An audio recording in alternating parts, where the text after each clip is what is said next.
My name's Adelle Onyango, and welcome to another episode of Legally Clueless. No, seriously, I have no clue what I'm doing, but I'm pretty sure I'm not the only one. Hey you, welcome to episode 280 of Legally Clueless. Thank you so much for rocking with this podcast. And here's what's coming up a little later in this episode. Still on symptoms, let's unpack anxiety and depression. What physical symptoms are linked to those? Still pretty much those which are linked to stress, but also things like headaches, which are recurrent. And you see, headache can be caused by almost anything. You've not eaten, get a headache. You've not hydrated well enough, headache. You have an infection, headache. But if you're getting this persistent, recurrent headaches and we can't explain why, we have to figure out, again, is it something arising from your body or is it something arising from your mental state? Fatigue. Fatigue is a big one that we're seeing nowadays. People just come and say, I'm just tired. Like, I've taken leave from work. I'm tired. I wake up tired. I work tired. I go to bed tired. So fatigue is such a big one, especially when we're thinking depression, change in appetite, and the cravings that then come with that. So you find nowadays, you're finding it harder to eat, say, a full meal, but you want a snack. And you'll never snack on spinach. You're looking for your carbs. You're looking for sugar. But you see, it's your brain trying to get an energy source to be able to handle your stress, your depression, your anxiety, your burnout. Oof, I've always wanted to have my doctor on the podcast. She literally saved my life. Last year, October, I've told you so much about Dr. Sallyy. And to have her on the podcast, to have her speaking at our upcoming wellness talk is like a dream come true, because I always want to share this info with you. So if you're wondering what info, before we get to the random convo, if you are an OG member, you know I spoke about this many episodes ago, but if not, let me just remind you a bit. Last year, October, I had what I call a mental and physical breakdown. My mind and my body gave in. My therapist later said that perhaps for close to 3 years, my body was on survival mode and suddenly it couldn't go any further, or it felt safe enough to collapse. Either of those two things. Either way, at that time, I was stuck in bed, unable to get out. As much as I was spending all of that time in bed, I wasn't sleeping. I remember going 3 days where I had tried every white noise sound, counted all the sheep. I remember even trying to count backwards and then thinking, no, maybe that's making my brain work too hard. Let me count forwards, like 1 to 100. And I'd get to 100 and my eyes are just like twinge, twinge, wide open. I'm like, what is going on? I have never had insomnia issues. In fact, my escape was sleep. So back before then, how I would know something is off is when I would just be oversleeping, right? That had always been my escape. So I'd never experienced lack of sleep. And honestly, I never want to experience it ever again because it was hectic. And I remember my friend Njoki came to visit me for one reason or another. We were talking, her and another common friend we have. I was sharing everything I was battling with. She was sharing what she was going through. And she ended up referring me to her doctor, Dr. Sallyy. I remember going there because I was like, I feel like I am dying. Something is broken inside me. And I remember going to Dr. Sally's clinic, which she co-founded with 2 other doctors, African women. It's female created and led. It's called Santa River. And first I get there, fill out a form detailing my sleep patterns, my anxiety, anxious thoughts, eating patterns, and so much more. And then, you go to triage and finally you get to go and see Dr. Sallyy. And man, my first consultation made me feel so validated. Sometimes when I get sick, I feel really guilty. I feel like I let my body down. And honestly, through therapy, I've realized that this came from my previous workplace where whenever you'd get sick as an on-air presenter, you were made to feel guilty for having to take time out. You were made to feel anxious that you were letting your show down, going to lose your job, etc. And so even to date, just a couple of 2 weeks ago when I didn't have a voice and I had to figure out how we were going to produce a podcast episode for you, I felt guilty and I was just like, my goodness, Adele, the body is sick, man. Like, just, you know, it happens. You're human. You don't need to feel guilty. I remember going to that consultation feeling a bit of guilt, you know, and feeling like maybe I'm here because of me letting my body down. But in that session, I walked away with so much knowledge courtesy of Dr. Sallyy. I understood that my physical health was where it was because of where I was mentally. Yani, based on what I was navigating, coupled with just life. You know, when I had the consultation session with Dr. Sallyy and we went through everything I was going through, it made sense that, of course, my physical health would be where it is. Like, it was almost like, yeah, there was no other place you were going to end up. And together with Dr. Sallyy, we worked on my sleep, my nutrition, my gut health that was in the shits at the time, and just so much more. You know, she helped me get tips on how I can build quality routines and habits that would help my physical health, because it's a two-way street. Your mental health affects your physical health, but also your physical health affects your mental health. So you can't just focus on one, which I think was what I was trying to do for the longest time. I learned so much from just consultation session 1, you know? And that's why we decided to have Dr. Sallyy as our guest speaker at our next wellness talk, which is on the 3rd of August, and you are invited. Our wellness talks are virtual, meaning wherever you are in the world, you can attend. Tickets are 1,000 bob, and Dr. Sallyy is going to be combing through how our mental health affects our physical health. She's going to be talking deeper about stress, how it manifests physically, anxiety, depression, burnout. And those tips she gave me during our consultation, she's going to be sharing those and more with you. So I figured I already know her pretty well because after October, she became my main GP. So I go to her for all my general stuff. She hooked me up with my now gynecologist. Yeah, so I have a deeper knowledge of her and I want you to have that knowledge of her. So I decided to bring her on to have a random convo. Listen to her, and if you want to, after you listen to her, attend our wellness talk, you can grab your tickets right now. Just check out the show notes. There's a link to where you can grab your tickets, or just go to hustlesasa.com. 3rd August, 10 a.m. Kenyan time. She's our guest speaker. Who is she? Get to know her more now. All right, so on Random Convos, very excited to have someone that I have been backbiting on the podcast for a very long time. And finally, you can hear she's real. It's Dr. Sallyy. I've told you all about her, all about how I got to meet her. And I'm very excited that she's going to be our guest speaker at our upcoming wellness talk that is on the 3rd of August. Welcome to Legally Clueless. Thank you. It goes without saying, personally, and she has not paid me to say this, I think you're really good at what you do. You can definitely get the sense of it being a calling. And I'm wondering if that's what it was. Was medicine something you always wanted to get into? Actually, no. Okay. I always thought I'd be an architect. I'm fascinated by visual stuff. Then at some point, I can't remember exactly when, but I think it was in high school, I realized I might not be able to draw very well.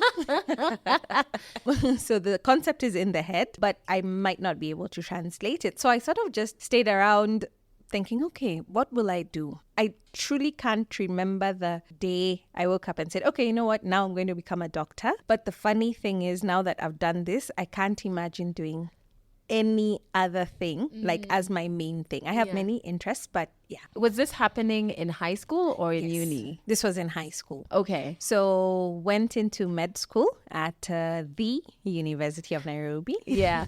Our lecturers always used to insist, it's the yes, uni, not, just a university. Yeah, so went into med school.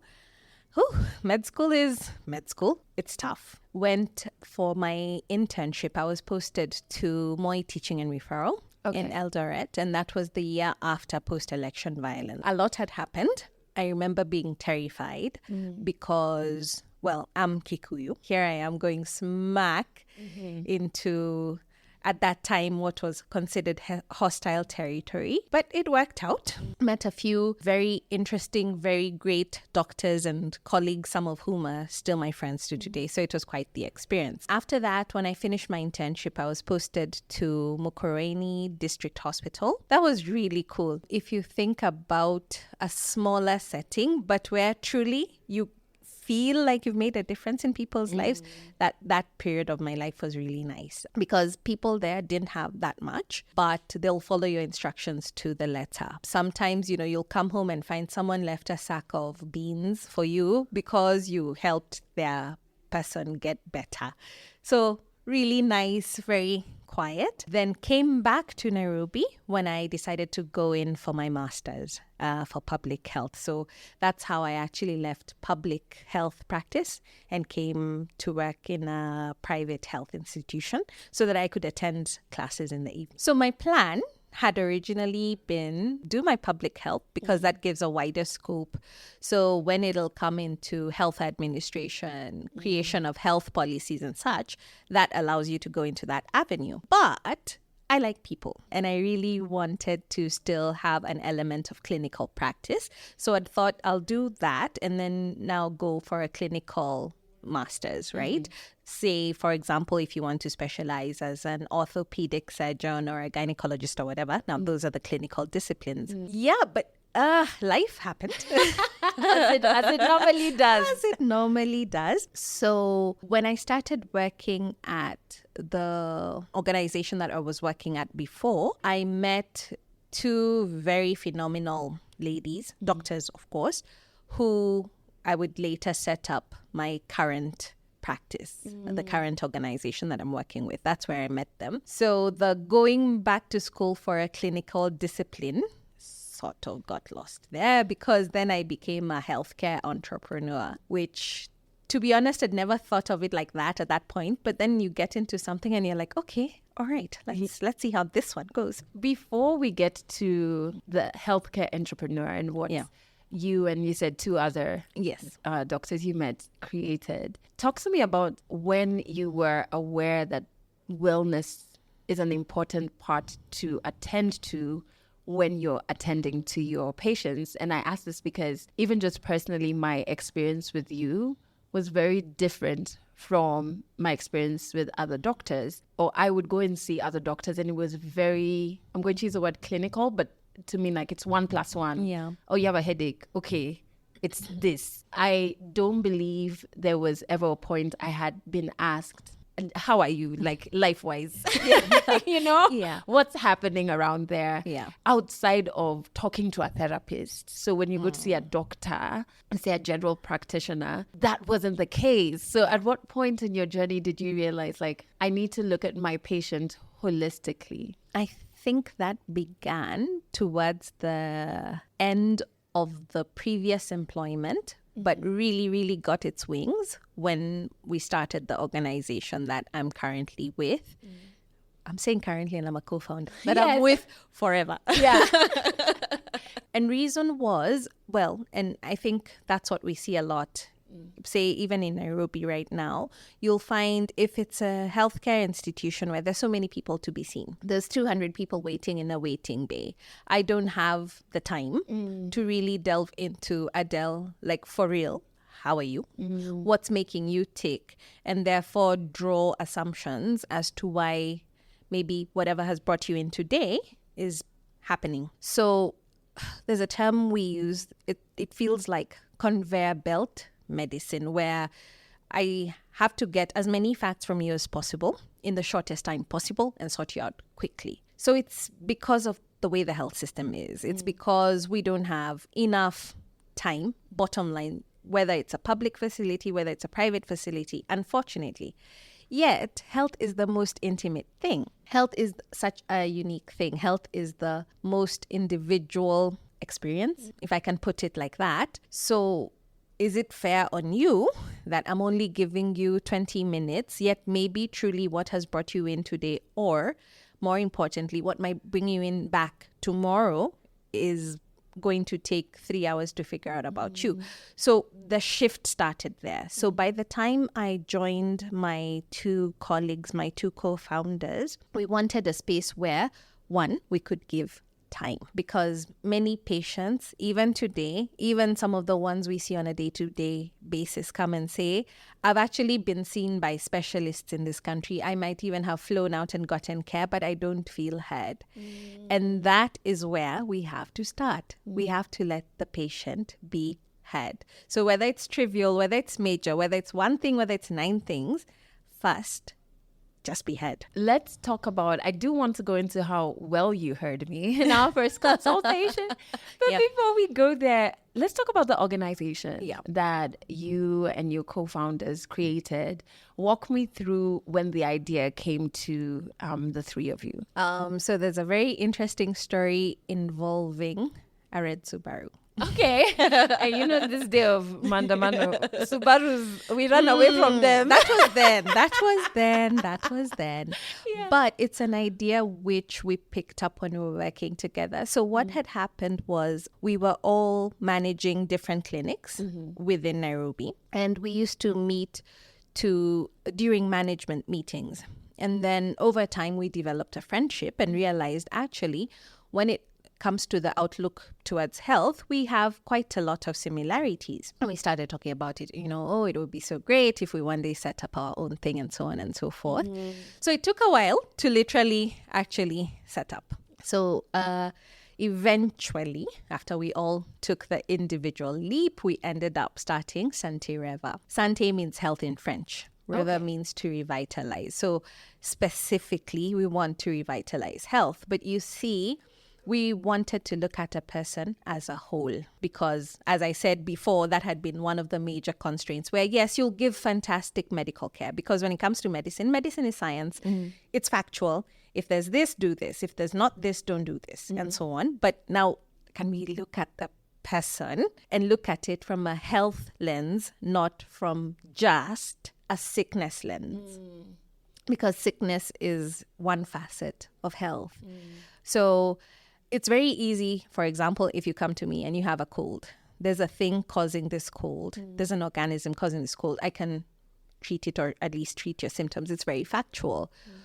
But you are a person and maybe it's all the other elements in your life that have allowed this particular cold to hit you at this particular time. So that's what Santé Reva stands for. We are looking at preventive health and we're looking at holistic health.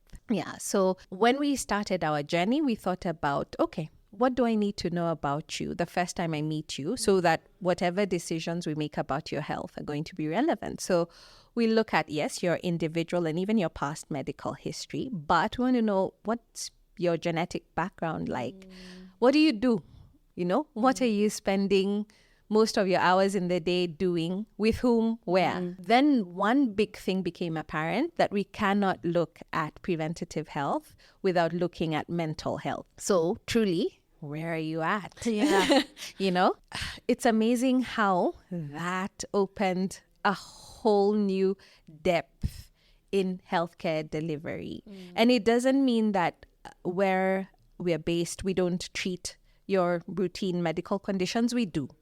But wellness stood out as a big one for us because then wellness doesn't exclude the population that doesn't have an overt sickness. Wellness means if you're alive, you can come to us. Yeah. And there's something we can do either to just promote your health, to maintain your health, to improve, because again, that's what preventive care is all about. And so, when I first came, I have to say I loved the greenery and the space, the actual physical space. It is deliberate. Yeah. And then I loved the consultation. The day I came to see you, I'd even scheduled, I was going to meet my best friend for lunch afterwards. I'm I'm here an hour tops.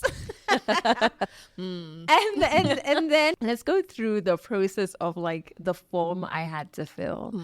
Because I remember my friend who referred me to you was you will be tempted to lie. Please don't lie. Tell her exactly how hectic things are. Be honest. Yes. On that form. Yeah. Is that another way of you tapping into a holistic approach? And yes. What does that form mean? Because again, those are the only one other time I've seen such a form is when I was going to see a therapist. So one, thank you about the compliment.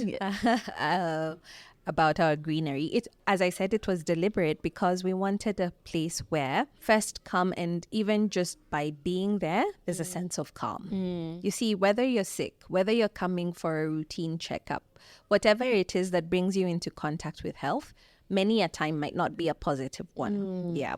So we already just want you to feel a bit relaxed. One.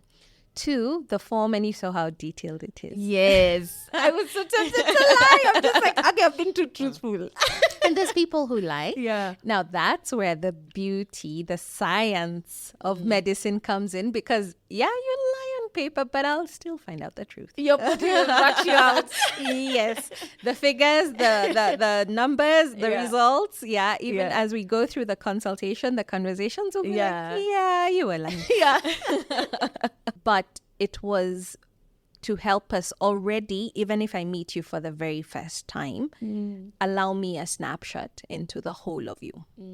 Sometimes you might have come in for one thing, and we will sort that one problem out. But maybe there's something underlying that you've not even picked up yourself, or you didn't know is something you should be voicing. So already I have a lot of information from you, and it'll allow me to probe further and see, okay, is there something here that we also need to sort out or look at a bit further? And I really liked it because when I filled out the form, I was at 0%. So I was like, hey, just be honest, because I think we are dying here. So please.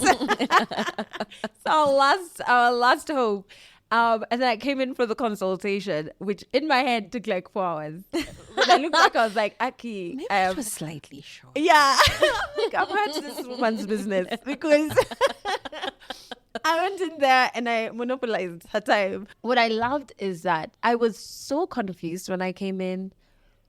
I'd never faced in my head that was extreme insomnia. There are probably people who experience worse, but because it was so new to me, I was like, I think I'm dying because I am not sleeping, number one. I think even with health, I like what you say about it being so individual. You almost feel guilty because you're like, what have I done wrong that has caused my body this?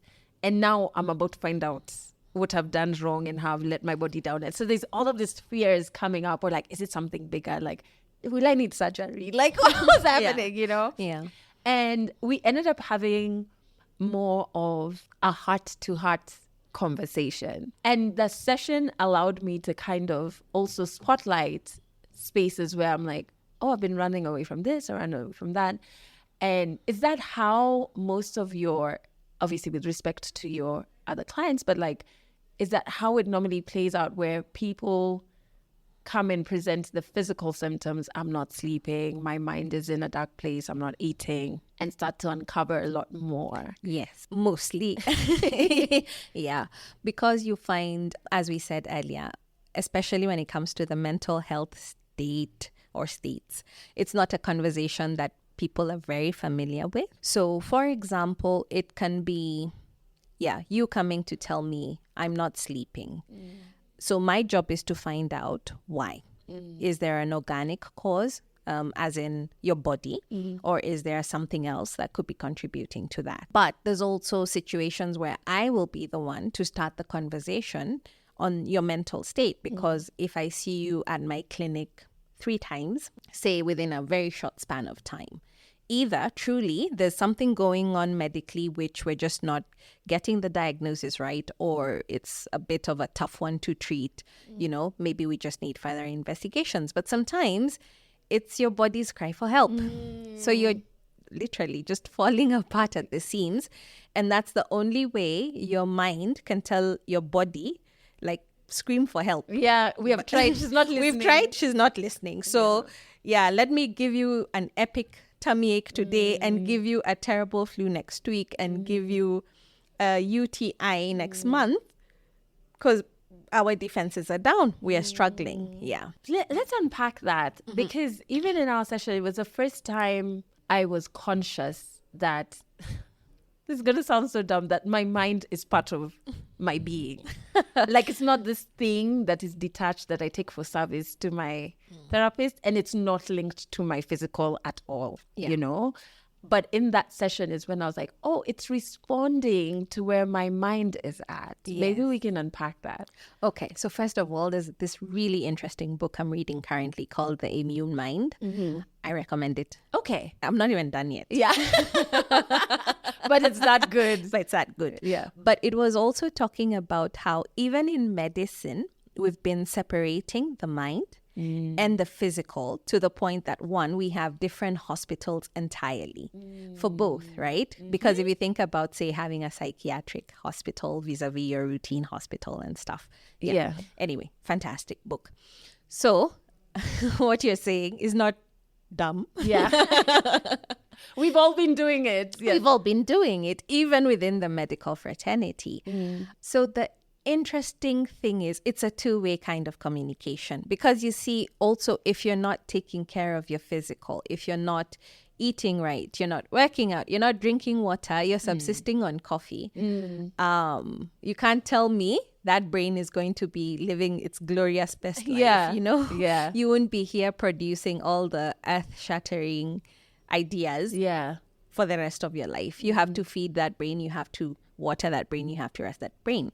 But conversely, if that brain itself, you're not taking care of it, then the physical will show you that, no, something's up, something's going on. What are some of, if we look at, for example, stress, okay, which is something, unfortunately, from a young age, I believe we're conditioned to glorify stress and to expect stress from different situations. So even, for example, in your typical African home, if school is too enjoyable, it means you are playing. It is meant to be tough and you're meant to be crying. Struggle. Yes. Same as your job. If you are at a toxic workplace and you confide in, let's say, a parent or an aunt or whatever, it's almost like, that's how it is. Yeah, I'm meant to be stressed. That it's not meant to be calm. So, but this is something that does affect us, right? Yes. What are some of the things, if we take stress as an example, that you will start seeing manifest in our physical health and our mental health as well? Okay. So, one, when it comes to gut health, you'll find a lot of people now more than ever talk about, I'm suffering from hyperacidity, I have a lot of acid reflux, constipated, or my motions are looser than usual, yet I've not really changed my diet. We'll talk about breakouts, maybe you've not been an acne prone individual, maybe you went through your bouts of acne as a teenager, you're older, and suddenly from nowhere your skin is just not great. You'll find things like, actually, come to think of it, my nails have been breaking very easily, my hair is not growing as fast, or it's breaking easily, all the way through to, as you came in, for example, I'm just not sleeping well. Or even when I do sleep for 8 hours, I'm waking up exhausted. Thing is, stress affects the whole body. And like in those moments, for example, even with like the sleep, the symptoms of your gut health not being okay. I think what also makes it difficult is like to spot that this could be stress. Yes. Most of the times we think it's purely medical. Yeah. Yes. I was going to say a tangible disease, the one we can see. Yes. Oh, it is this one. Yeah. Yeah. What are some of the misconceptions around the symptoms, and we don't draw it back to stress? So you find, one, that's where in my fraternity, we need a more discerning eye, because then you'll find maybe you've come to me, I treated whatever the symptoms were that day. Next time, either you found a different doctor or went to a different facility, you told them, and you see the symptoms, so I do have to treat you, right? So that person treated you next. So it's been 3 months, it's been 1 year, you've been treated 4 times, or at least been in the hands of 4 different doctors, gotten medications which sort of work, then sort of don't. So that already should be cluing us in that, look, maybe there's something else underlying. Yeah. Still on symptoms, let's unpack anxiety and depression, right? Yeah. What physical symptoms are linked to those? Still pretty much those which are linked to stress, but also things like headaches, which are recurrent. And you see, headache can be caused by almost anything. You've not eaten, get a headache. You've not hydrated well enough, headache. You have an infection, headache. But if you're getting this persistent, recurrent headaches and we can't explain why, we have to figure out, again, is it something arising from your body or is it something arising from your mental state? Fatigue. Fatigue is a big one that we're seeing nowadays. People just come and say, I'm just tired. Like, I've taken leave from work. I'm tired. I wake up tired. I work tired. I go to bed tired. So fatigue is such a big one, especially when we're thinking depression, change in appetite, and the cravings that then come with that. So you find nowadays you're finding it harder to eat, say, a full meal, but you want a snack and you'll never snack on spinach. You're looking for your carbs, you're looking for sugar. But you see, it's your brain trying to get an energy source to be able to handle your stress, your depression, your anxiety, your burnout. We start seeing a lot of behaviors around addiction. And you see, addiction is not, say, just I'm drinking a lot more or now I've started or I'm taking a lot more drugs. It could be a food addiction. It could be a gaming addiction. It could even be a sexual addiction. So, yeah, I mean, there's a lot. And you know, the thing is, so two things come to mind. The first time I, again, always used to separate the two. Like mind, body, you are separate. You just live in the same neighborhood. And I remember once a long time ago, somebody telling me that when they were in high school, I want to say it's anxiety, but I'm not sure. But there was something they were battling mentally that resulted in them not being able to walk. The doctors were, and this was many years ago when they were in high school, the doctors were kind of like dumbfounded because they couldn't find a physical thing that was limiting this person from walking. And it took a long time for them to be like, it's something happening in the mind. Like, it's actually not a broken anything or what. Like, it's actually in the mind. I remember being like, what? These things can be that It can be that extreme. Yeah.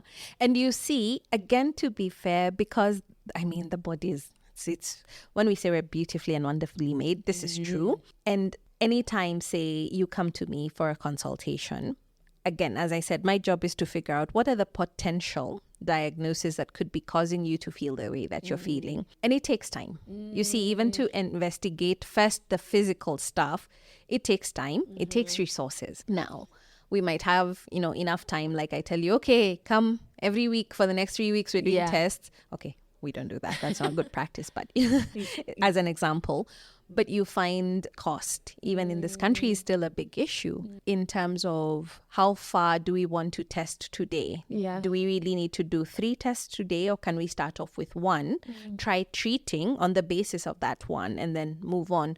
So that's what I suppose makes medicine more complex.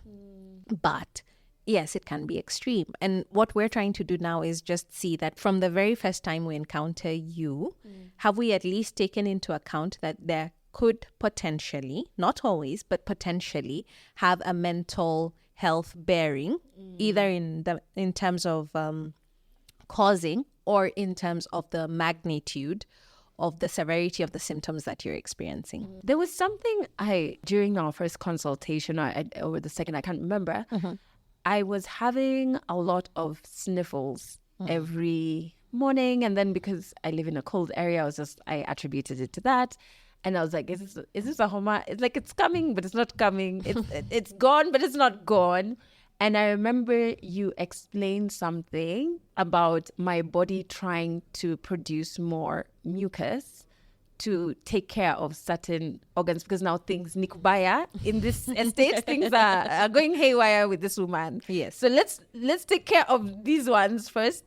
So maybe you could unpack that, because I remember being like, wow, that I always think about that when I'm tempted to break out of my routine or break out of what I need to eat. And that moment taught me that my body is showing up for me in ways that I don't even know.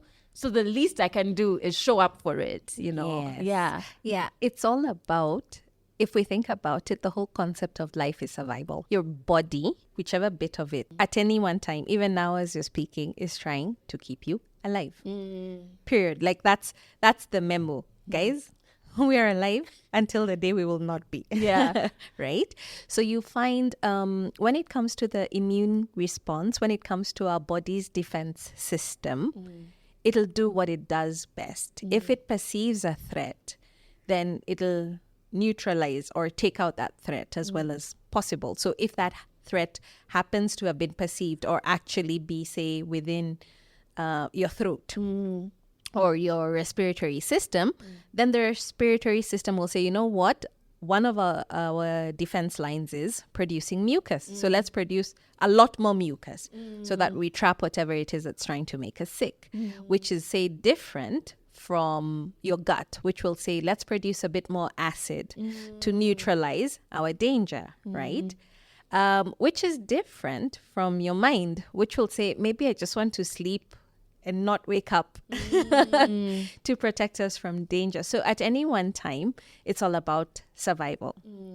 Now, that's why we get sick. But that's why if you have a system that's constantly being attacked, then you'll end up with the symptoms coming back over and over or getting more and more intense, because more and more your body is saying, okay, bring reinforcements. Yeah. We're being overwhelmed. Yeah. Come. We're at war.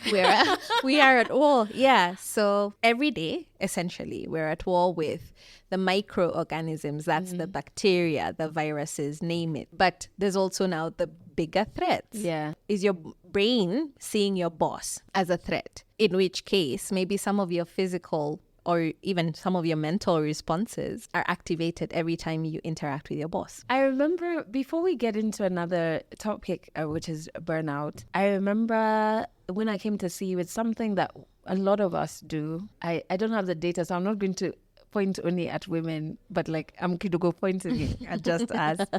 I had started taking zinc supplements when I came to see you, because my sister was taking zinc supplements, and she told me this thing, by the way, I don't get any hormones anymore. I'm like, what? Me too, girl. Sign me up. How many packs? Which, Yeah. And I kind of was just like, whatever supplement. I think, what's working for you? Okay. Also me. And I remember when we did my test the day I came to see you, were like, but like your zinc, why? You don't Correct. You actually needed magnesium. Why were you here on zinc side? Yeah. And so maybe that's also another thing, like in terms of, and I can't blame us 100%, because maybe there's like a lack of knowledge. Yes. But do you see a lot of that? Yes. Yeah. Yes. Yeah. It worked for my friend. It's the new trend. Someone on TikTok was saying, you need 5 grams of this. Yeah. And supplements are beautiful and wonderful things when used appropriately. Terms and conditions. Terms and conditions. T's and C's. Yeah. Which means, yes, in the first place, do you need to be on this supplement? Yeah. And if so, what dosage? Because you see, again, we use different dosages for different things at different points. So say even for you who's already been on one supplement, you might find because this was this low, we needed a higher dose. Yeah. But now things have improved. So you still might need to be on that supplement, but at a way lower dose. Yeah. But what we do is you just go and pick, and then you're told, oh, this one will help you. Yes. And then because we have a culture of self-medication, you'll also walk into a pharmacist and say, Sallyy, and the pharmacist or the technologist will also tell you, actually, Hulali even have this other one. And then you just start off on stuff which might not be the best or appropriate for you at that time, or because of other health conditions you have, or because of other health predispositions you have, you shouldn't have been on in the first place. For example, again, post-COVID, because everybody knew part of the treatment for COVID is vitamin C supplements. Then you have people who've been on high-dose vitamin C daily for 2 years. And, you're saying, this is boosting my immunity and such. But what many people don't realize, some of these supplements, when they break, or even some of the medications we take, when they're broken down into the body, can alter the pH. Vitamin C is an acid. So now you, who's had terrible acid reflux, has been on an extra acid at a high dose for 2 years. Then you've been wondering why, for those 2 years, you've had abdominal pain through and through. You're having bowel movements that don't make sense. So it's individual, as what you said earlier. It's individual. And even within the individual, there's criteria. And often by the time we're prescribing whatever it is, there again is science. That because we have found, say, this condition and we know this is how this supplement would help you manage that condition, take it. Because we know we're trying to correct a deficiency here, take this at this dosage. Yeah, so please stop going blind. Thank you on behalf of doctors worldwide. And so when we talk about another culture that I believe to be very, even before I came to see you, I thought this is a bit strange, is like the hustle culture and this celebrating of this like team hustle 24/7. There was actually a hashtag back then of like team no sleep. And when I experienced the no sleep, I was like, guys, please sleep. Please. Burnout is something that we're seeing a lot more, and there is misconceptions around it where even I feel like I had this where I thought burnout is just like when I just feel tired. I'm burnt out. After 2 days I'll be okay, you know. So what is it, and like how does it manifest physically? So you find burnout has not been classified as a purely psychological diagnosis, like the way we have anxiety and depression, for example. But again, a lot of the symptoms of burnout mimic those that we do see in anxiety and depression, simply because if left unchecked and managed, then you can actually go into an overt clinical anxiety or depression. People nowadays are doing too much. We're talking about busyness, as in busyness, all the time. So we don't know how to rest. And then there's guilt around rest. Exactly. So if I call you and you tell me you're in your house relaxing, it'll be like, okay, why don't you come, we go and do XYZ, which sometimes you actually just need the downtime. But with burnout, you find a lot of technological advances are also affecting how easily we're getting into that space because we're switched on all the time. So for example, using our country as an example, these past few weeks, we have all been on all social media platforms throughout, over and above living our day-to-day lives with our work, with our businesses, with our social responsibilities. Exactly. Now, you find we're trying to cram in extra living in fewer hours with maximum results. Something has to give, and that something, unfortunately, ends up being our bodies. You find people lose motivation because burnout develops from a constant, intense period that is prolonged of stress. So you find originally you were okay. Pushing yourself is fine. Sometimes we do need those deadlines. Sometimes we need that, to go through that big pile of work and come out on the other side. But if all the time the workload is too much, if the demands are just too high, then at some point your reserves get worn out. So you find what was motivating is no longer motivating you. You find there's a big sense of depersonalization, meaning even the social interaction is now blunted or numbed. So if you're, say, in the social context and your partner is talking to you and you just feel like they're doing just like shh, it's too much. Yeah. Or you find at work you're now apathetic, whether Adelle fires me today or not. Whatever, too bad. There's the emotional exhaustion because truly your reserves are so worn out, you have nothing left to feel. Like you can't even feel like super duper sad. There's nothing left for you to experience certain emotions. So mostly burnout happens as a consequence of stress that hasn't been managed. So you'll find when we're talking about the space, the anxiety, depression, burnout, stress, they're always sort of hanging out together. They're that crowd, which it's so easy to tip into one, or it's sometimes a bit difficult to tell truly what are we dealing with here, because some symptoms here might mimic those there. That's really so important because even this period, there's a moment I had to catch myself and say, I am taking a break, guys. I'm going to look for things that give me joy. You guys continue with Ruto. I'll be back. I'm going to take my walks. Yes. And listen to the music that I like to and play my drums, because I realized I was tired and there was no physical activity linked to the tiredness. And I was like, whoo. And so nowadays, and what I like about having experienced, the sessions with you and coming to see you, is the understanding, the knowledge. So I can see something coming quickly and be like, hey, what has changed in what I've been doing? Like, what haven't I eaten? What have my sleeping patterns been? I know we talked about having a routine and like, when do you wind down, Adelle? When do you get into bed? When do you put your phone away and actually get proper sleep? And I think that's really powerful. And I'm looking forward to our wellness talk on the 3rd of August. And we're going to put details for that in the show notes so that you can register. It's virtual. And of course, Dr. Sallyy is our guest speaker for that. And she'll be sharing more information on what we've talked about and even more tips. But just in closing, we like to talk about what is the nearest, smallest step someone can take now. And because sometimes when you leave people with tips that are so huge, it's like, when do I start that one? Or like, how many weeks of prep do I need for that one? But there's always the next smallest step I can take to start working my way to a healthier physical body, even as I'm working on my mind. Sleep is my baby. Yes.